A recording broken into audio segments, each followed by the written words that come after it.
Ito ang programang Bawal ang Pikon. Get it straight with Daniel Rozon. Kasama po natin Representative Gary Alejano ng Magdalo Party List. So, having said dito hong pagkakanlong na ito na pinaniniwalaan ninyo, kinakanlong nila ito si Marwan at saka si Usman, hindi ba ito maliwanag na hindi pagsang-ayon doon sa kanilang dapat ay pinapasok na peace agreement? Yes, dahil doon sa ceasefire agreement na responsibilidad nila na i-flush out ang criminal elements sa kanilang mga lugar. At dapat nga i-surrender nila sa gobyerno itong mga criminal elements, no? And tinanungan natin, yung BIFF ba ay parte ng criminal elements? Yes, no? So bakit hindi nila finlash out sa lugar nila? Kaya nga napakahirap po sa gobyerno na magtugis ng mga kriminal, no? At saka mga tinatawag nating rebelde, no? Sa lugar nila. At magkailangan natin magpapaalam sa kanila, katulad na nangyari doon sa Mama Sapano. Yun nga ang rason ng PNP na kung ipapaalam nila yon, siguradong hindi nila mahuli si Marwan. So ganun po yung dapat na maliwanag na sagutin ng MILF at magkaroon sila ng commitment. Dahil po, pwedeng sabihin nila in public na hindi nila ginagawa yon at gagawin nila na hindi nila papayagan na pasukan sila ng mga criminal elements. However, but you don't believe it? I don't believe that because sa ground, nangyayari po yan. At yun nga ang reports na aking nare-receive, nagkakaroon pa sila ng joint training. So you can categorically say now that you don't trust the sincerity of the MILF in this agreement? I am trying to understand and I'm trying to trust them. But the point is, I must admit na mahirap talagang tanggapin ang kanilang mga paliwanag na hindi nila alam at hindi nila kinukop-kop itong si Marwan at saka si Basit Usman. So sa usapan na ito, kung kayo ngayon ang tatanungin, katiwa-tiwala bang makipag-usap sa kanila sa ganitong sitwasyon? At this point, mahirap pong sabihin may tiwala tayo. Nabasag yung tiwala na yan, no?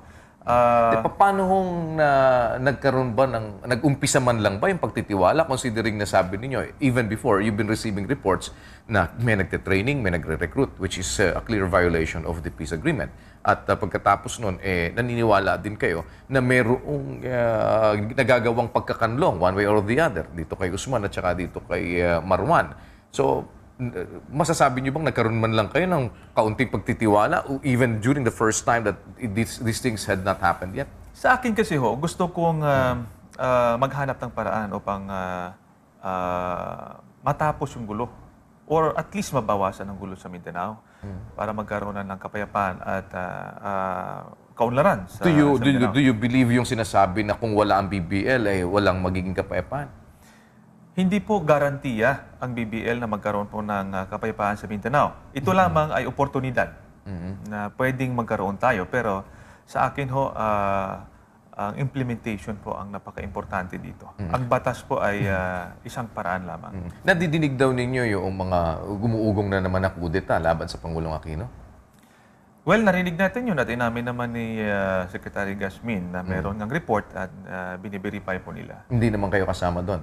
Hindi po kami kasama doon. Yung grupo ninyo? Hindi po kami kasama. Wala naman kayong alam na mga kasama ninyo na medyo may involvement dito? Wala po. Ang sinasabi ko lang na merong nag-uusap dyan, no? At well, karapatan naman nila na talagang mag-uusap-usap at maglabas ng kanilang hinaing. No? At sinasabi nga natin na importante sa parte ng gobyerno na magkaroon ng konkretong aksyon doon sa paghahanap ng hustisya sa mga namatay na 44. At sinabi nga ng Presidente na hahabulin nila yung pumatay at si Basit Usman at yung humarang ay sagasaan. Since na sinabi na ni Presidente yon, hinihintay natin yung konkretong aksyon niya. Ano ba ang ginawa so far para habulin natin ang mga pumatay doon? So, anong orders? Anong orders at ano ba talaga nangyari sa ground sa paghahabol noon, no? Yun nga, kung talagang tinitingnan natin na baka masira ang usaping pangkapayapaan, then we have to tell the MILF to give way, no? Umalis sila doon para mahabol natin yung mga kriminal na yon. Kaya hinihintay natin yung kanilang konkretong gawin. Doon naman sa tingin ko, sa mata ng kapulisan at saka ng kasundaluhan na naghahanap din ng hustisya sa mga kasama nating namatay, alam ko kung mataas ang emosyon at talagang gusto natin mahanapan ng hustisya. Kaya nga naman naghahanap din tayo ng konkretong aksyon na gagawin ng gobyerno. So without really committing to the promises na sinabi ni Presidente, sabi ko nga, dandahan mawawala yung ang tiwala ng tao, no? At saka ang frustration ay tataas. Kaya nga So, pag tumaas ang frustration, lalakas lalo yung panawagan ng kudeta. lalakas lalo at magiging katanggap-tanggap sa iba na tama nga na kailangan, no? Kasi nga ang tingin ko dito, bakit sila nanawagang mag-step down sa presidente? No, bakit kailangan nilang maghanap ng alternatibo? Dahil hinahanapan si presidente ng aksyon para magbigay ng hustisya. So, anong klaseng action ba ang inintay ninyo sa presidente? Yun nga ang Parang halimbawa, ngayon, pag tinanong kayo, ano ang gusto nyo, kung halimbawa, kayo tatanong, anong gusto nyo gawin agad ngayon ng presidente na to put these things into action? Yung kanyang sinabi na hahabulin niya. So, how can he put that into action na sa paniwala nyo, ito ang dapat gawin? Well, unang-una, konkretong aksyon sa ground. Hinahabol na dapat ang BIFF. At this time? At this time. Na hindi nyo pa nakikita? Hindi natin nakikita yon, no? So, well, may mga... Paano paghabol sa MILF ang sinasabi nyo? Yung sa MILF naman, kailangan, yun nga, ang commitment, yung pagbabalik ng tiwala ng taong bayan sa MILF. Kaya ba nilang isurrender yung kanilang mga fighters na kasama doon sa Mamasabano incident? But they said that they are doing their own investigation. Yes, pero isusurrender ba nila yung mga pumatay doon? Dahil alalahanin po natin nung nangyari sa Albarca sa Basilan noong 2011 na kung saan 19 po na army ang namatay at pinugutan. Ang dahilan hindi rin nag-coordinate. Ngayon, meron bang nakulong doon? Meron bang nabigyan ng hustisya ang 19 na yon? Pero sinasabi naman ni Iqbal kahapon sa Senate hearing, di ba, na kung maimbestigahan nila, talagang ibibigay nila. Well, kaya nga, hinihintay din natin yon na kailangan, yun, ang pagbabalik pa lang ng mga baril, hinihintay din natin yon, no? Konkretong action din mula sa MILF na sila ay nagpapakita ng kanilang sincerity doon sa usaping pangkapayapaan. So, meron na nakapagbulong din sa inyo. Who among the people from the armed forces ang nag-organize ng usapin ng kudeta? Well, wala pa akong impormasyon. Wala pa akong impormasyon na merong ganon. Pero yung mga pag-oorganisa... Hindi naman code of silence lang yan, Kong. Ay, hindi naman. Hindi naman. Ako ay naniniwala na malaki ang suporta ng armed forces sa ating presidente. Malaking ginawa ng ating presidente para sa ating armed forces. So, anong lapses ng armed forces na nakita ninyo? Kasi kayo dating sundalo kayo. And with all the informations that you have gathered already, may nakita na ba kayong lapses on part of the AFP? Ang nakita ko lang ho doon, yung hindi ganong kabilis na pagresponde. Inamin naman ng ating armed forces na malaking factor yung pagkukonsider ng peace agreement, no, ng ceasefire agreement. Kaya nga po, para silang nagtutulay, isang manipis na hibla between yung pagre-responde at pagbibigay ng buong lakas at saka pag-consider na baka masira yung usaping pangkapayapaan. Nadinig niyo ba yung Senate hearing din kahapon? Narinig ko po. So, nadinig niyo yung interpellation ni Senator Bongbong Marcos?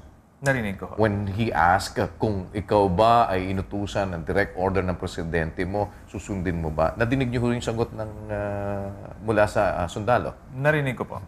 Ano ho masasabi ninyo doon nung sagutin na hindi niya susundin ang presidente? Bilang commander-in-chief at ang susundin niya ay yung nando doon sa ground. But it was not a specific question with regard to that incident, hindi ho ba? It's a general question na as a soldier, when you are asked by your commander-in-chief, are you going to follow his order?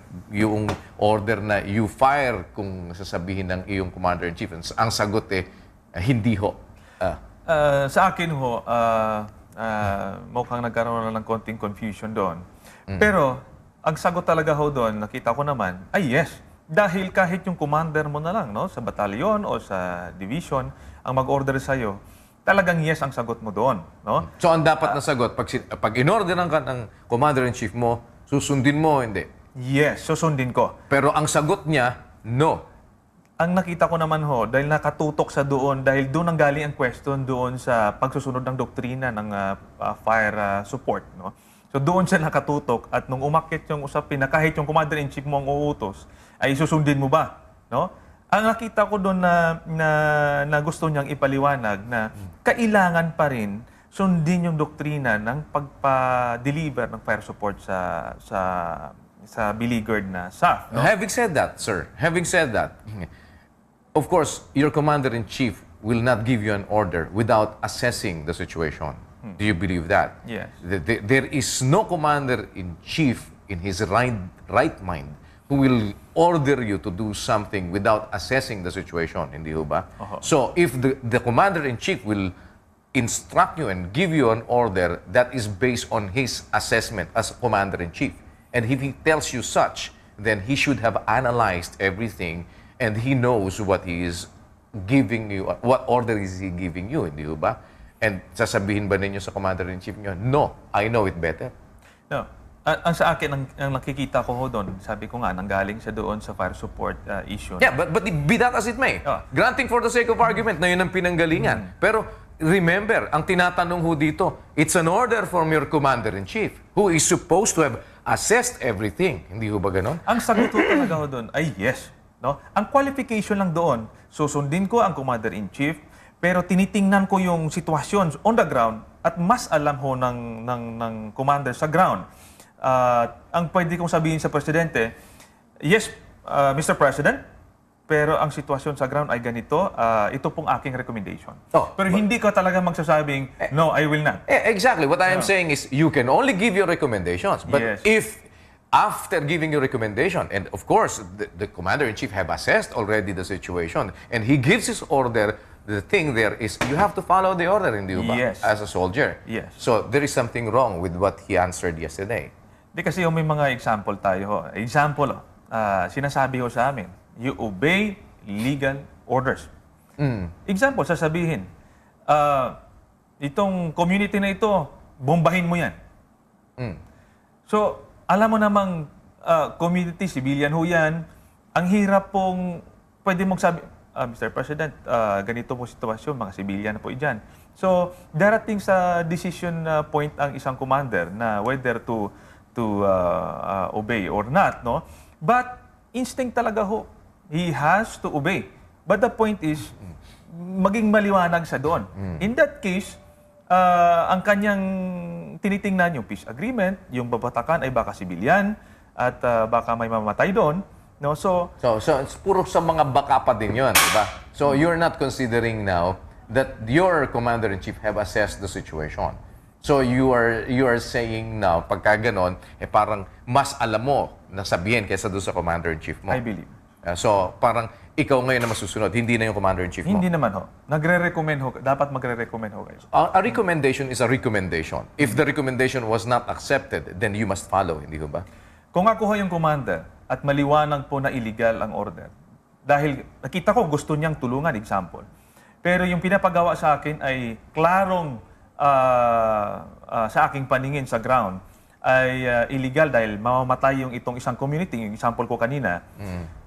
Ako ho, kahit ma-court martial po ako, hindi ko po susundin yung presidente. So, sa tingin mo, ang presidente natin, guutos naman halimbawa ng ganon, na ang isang community ay titirahin ng basta-basta ganon lang?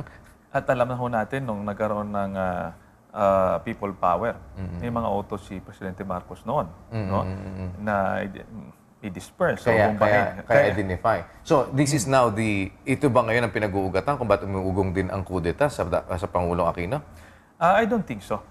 Sa akin, nakita ko lang ho doon yung pagsasagot ay medyo may parang confusion. Nalito. Pero sa akin, maliwanag yan na pag inutusan ka, ay talagang, kaya nga hindi, order nga Kahit nga wish. Yun nga pinapag-usapan. Kahit advice.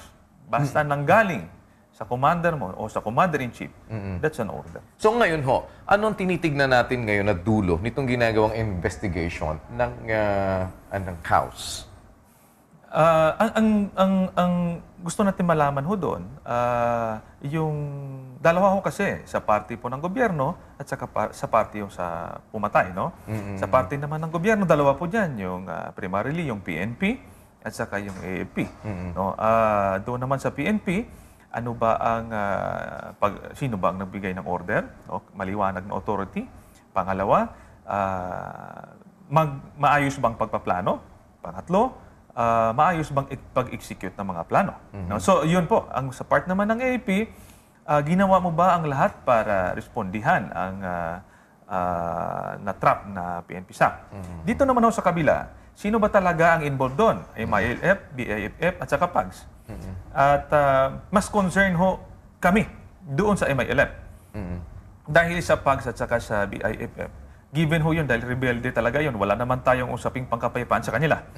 Dito sa MILF, napaka-importante dahil meron tayong peace agreement.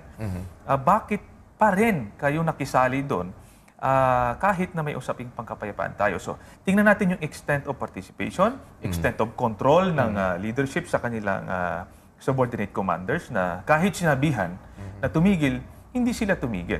No? So, yun ang tinitingnan natin at malaman yung mga... So, paano ho natin i-reconcile ngayon yung konsepto ng peace agreement with the MILF, considering na kung maayos ang agreement sa kanila, and then here comes the BIFF, and here comes the other groups na hindi naman magiging kontento, still, nandun pa rin yung, nandun pa rin yung kaguluhan, for the simple reason na hindi naman sila yung kasama mo sa peace agreement.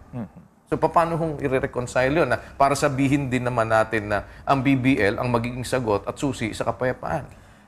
Sinasabi ko pa rin na hindi garantiya na sagot sa kaguluhan ang BBL.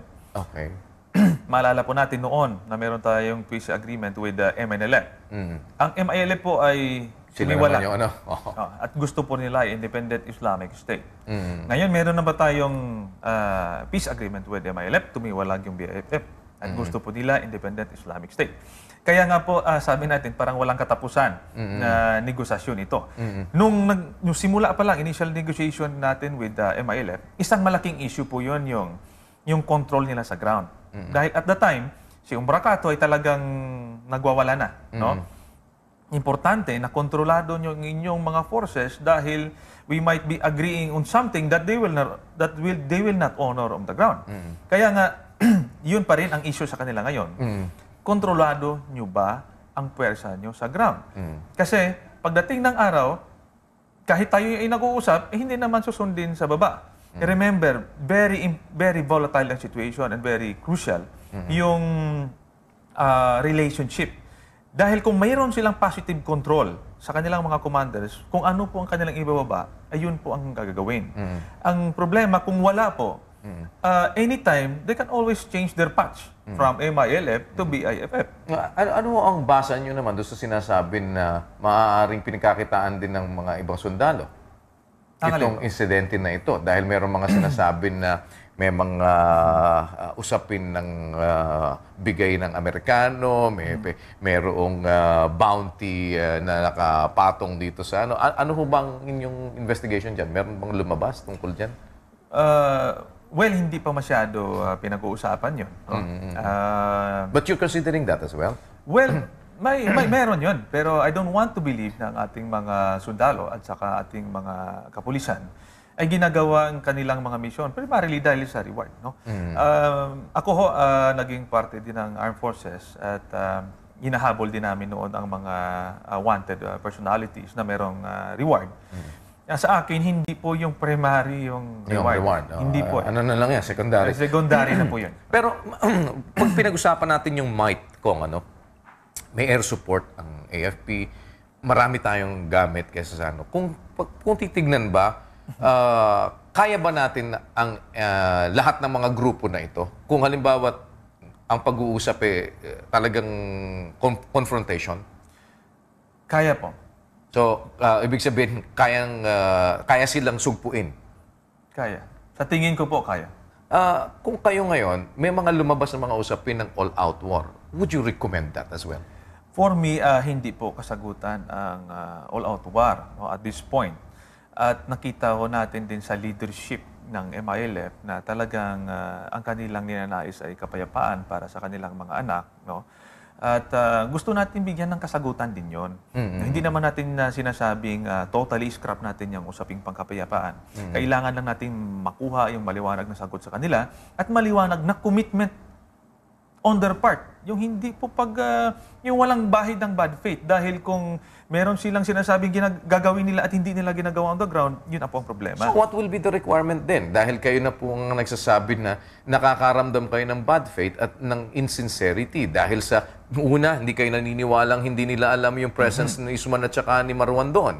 Pangalawa, hindi kayo naniniwala na hindi nila kinanlong one way or the other dun sa pagkakataon na gano'n. O, paano ngayon papasok ngayon yung sinseridad at paano ngayon papasok ngayon at paano kayong makukumbinsi na talagang sila nga seryoso na dito sa usaping pangkapayapaan? Yun nga ho. Unang-una, kailangan nilang ibalik yung mga baril at gamit ng PNP SAP. Pangalawa, isurrender po nila yung kanilang puwersa na nakisali doon, no? Na sumali doon sa pagpatay sa PNP SAP. Pangatlo, isurrender nila si Basit Usman. Dahil si Basit Usman ay galing din sa hanay nila. So hindi kayo naniniwalang hindi nila kayang isurrender si Basit Usman? Ang paniwala ninyo, kung sila lang, o kung baga, pwede nang sabihin sa kanila, surrender nyo, kaya nyo isurrender sa amin yan. Kaya nilang gagawin yon. Okay. Pero naniniwala Kung gusto nila. Napakahirap gawin nila na isurrender nila yung fighters. Napakahirap yon. Pero pwede. Pwede. Pero kung gagawin nila ho yun, malaking bagay yon sa pagbabalik ng tiwala ng taong bayan, no? Will that be now a requirement po para sabihin ninyo that that's the time that we will support the passage of the BBL? Yes. So Sa if, akin, if it does not happen, then well, mahirap po maibalik ang tiwala ng lalo na po sa akin. so you can categorically say now that if it does not happen, then you will not support the passage of the BBL anymore. Kung yun po ang basihan, yes. So ngayon, parang sabihin nyo, kung hindi nyo binigay ang armas, kung hindi ninyo ngayon isinuko si Usman, kung hindi ninyo ginawa lahat ng mga to, wag natin pag-usapan ang pagsulong ng BBL. Yes. Dahil po, sa tingin ko, naglulukuhan lang tayo, na nag-uusap tayo, and then on the ground na hindi natin sinusunod ang usapan. No? Ngayon, sa akin, napaka-importante po na yung tiwala. Matagal po nasira na yun ang pagtitiwala. Ang all-out war, hindi po kasagutan doon. Although ako'y naging bahagi ng all-out war noong 2000, nung pagkuha doon sa Camp Abu Bakar. Ako ay muntik na matay doon. Laban din sa MILF. At for me, at that time, kami po ay satisfied sa ginawa ni President Erap. Dahil hindi po namin, parang ang sama ng loob namin na isang teritoryo ng bansa ng Pilipinas ay inokupa at nag-checkpoint ang mga rebelde. No? So, nung ginawa yun na nakubkob natin yung Camp Abu Bakar, kahit po kami ay namatayan, alam po namin ginagawa namin ang aming mandato bilang mga sundalo. Ngayon, may saysay ba yung all-out war na ginawa nun? For me, yes, malaki ang cost nun. Pero, kung nabigyan lamang ng na-sustain, ibig sabihin, after yung nakuha yung Abu Bakar, na-sustain, nagkaroon tayong control, nagkaroon ng development, hindi po sana nasayang yon. Ang problema po, after na ginawa yon, pinabayaan, actually, binalik pa yung mga kampo at nagsimula tayong makipag-usap ulit, balik ulit tayo sa dati. No? So kung ang option ay all-out war at pagkatapos ay wala ring mangyayari. Wala ring mangyayari at so, maraming buhay mawawala. If you will sit in front of the President ngayon po, what will you tell him? Ang unang-una po doon sa paghahanap ng hustisya sa SAF 44. No? Kailangan meron pong konkretong tayong gagawin upang habulin itong pumatay. No? Kung talagang napakaseryoso ang tingin nyo sa usaping pagkapayan, which is very serious, patabihin nyo yung MILF. Habulin po natin si Basit Usman, habulin po natin ang BIF. Yun po ang resolve na gusto nating makita sa Presidente. Pero he has to have a second look dito sa usaping payapaan with MILF. Kailangan po magkaroon po ng commitment coming from MILF na hindi sila magkakanlong ng terorista, hindi po silang nagkakandak ng mga training, basic military training na nagpapalaki ng kanilang puwersa habang tayo ay mayroong usaping pangkapayapaan. At dapat po mag-commit ho sila na liwanagin ang linya nila o relationship nila with BIFF. Dapat i-demand ho natin yan sa MILF. Otherwise, maging mahirap po ang pagbalik ng tiwala ng taong bayan. How soon do you want this to happen? Well, I understand na hindi po yan overnight. No? Ang emosyon din ng taong bayan ay hindi rin nahuhupa yan overnight. So, sa tingin ko, ang pagpasa ng BBL within his term ay mahirap na po dahil time is of the essence. Time is very important in healing the wounds na nasira, yung tiwala na nasira. But these actions from the President, how soon do you want this to happen and be implemented? As soon as possible. And kung hindi ho mangyari ito, meron ba kayong span of time na binibigay that if this does not happen within this period of time, then there's another action that you're thinking? And what would that be action? Ang sinasabi lang ho natin na pag wala pong kasagutan sa mga tanong ng taong bayan, sabi ko nga, tataas yung frustration. No? Pataas ang frustration. At kung tataas yan, sinasabi ko nga ho, gagamitin ho yan ng mga interest groups at saka mga opposition sa administrasyon ni President Aquino upang i-destabilize ang kanyang administrasyon. Would you be joining them as well? No, I don't think so. In any manner? Sa akin po, at this point in time, mamarapating ko na lang matapos yung kanyang term. No? Dahil ang term niya ho ay next year na, matatapos na. Kaya Even at the height of frustration? Well, yes. Ang sa akin ho, I have committed to support this administration and I'm doing my part to help the President and the administration to find ways or to find solutions. Are you also finding ways to reach out to those who are frustrated and who are thinking about things that you have done in the past? Yes. Sinasabi rin natin sa ating mga kasamahan na at this point, malabo pong, o kumbaga hindi wise na magkaroon po tayo ng galaw na katulad ng dati. So you were talking already to a group of people who are thinking of these things? Hindi naman ho thinking. Sa mga usaping nagkakaroon ng mga kuro-kuro, sinasabi natin na hindi po... Binibigyan nyo na yung piece of advice. Yes. Well, very well said, sir. Thank you so much for being with us. We hope that these things will be resolved in the soonest possible time. And good luck po sa inyo. Maraming salamat po sa pagpapatuloy. Thank you po, Kuya. Good luck po ninyo. Magdalo Party List Representative Congressman Gary Alejano dito naman po sa programang Bawal ang Pikon. Get it straight with Daniel Razon.